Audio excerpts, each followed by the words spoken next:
Ever wondered how to efficiently organize and gather the crucial information needed for filing the Form 1120? Well, you're in the right space. Now, let's get into the comprehensive guide on preparing for Form 1120. 1. Early preparation and record maintenance. Start early and keep detailed records throughout the year. 2.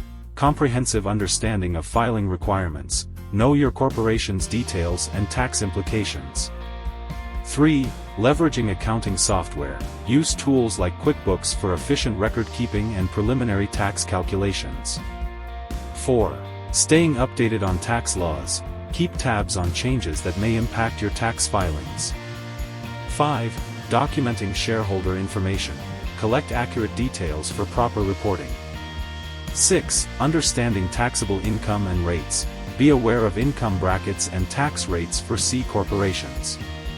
7. Filing deadlines and extensions.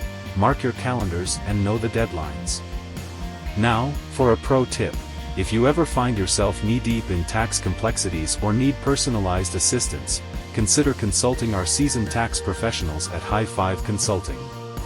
We got your back for all things taxes. Thanks for joining in, and as always, stay tax savvy.